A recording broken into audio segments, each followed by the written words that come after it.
Red Riding Hood, Red Riding Hood, this is the story of Little Red Riding Hood. In the kingdom of far-off places with mother and kitty cat lived Red Riding Hood, who the neighbors named after her red hat.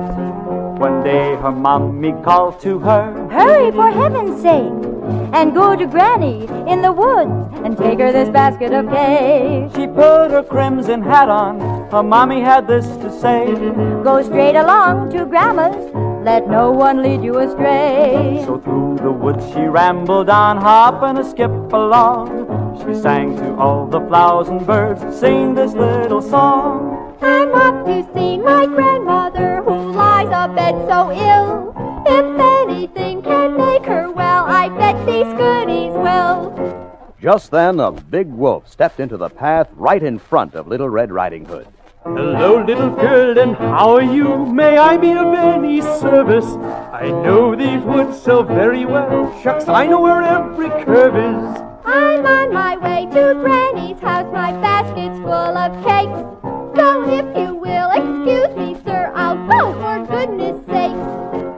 And the bad wolf, with a last look at the basket of goodies, went to a shortcut that he knew, and in 3 leaps was at Grandmother's house, where he tied up poor Granny and put her in the closet.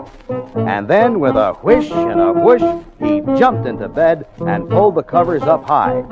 He'd no sooner covered himself when Red Riding Hood arrived. Oh, Grandmother, what big eyes you have! The better to see you with, my dear. And Grandmother, what big ears you have! The better to hear you with, my dear. And oh, Grandmother, what big teeth you have! The better to eat those goodies with, my dear. And so saying, the wolf jumped out of bed. But as he did, his claws got caught on the sheets, which after all aren't made for wolves, and he got all tangled up and fell on his head, kerplunk. Red Riding Hood ran outside and called a woodsman who was working nearby, and while the woodsman tied the wolf up, Red Riding Hood let poor Granny out of the closet and helped her back to bed. And then they just sat there, waiting for a policeman to come and take the bad wolf off to jail.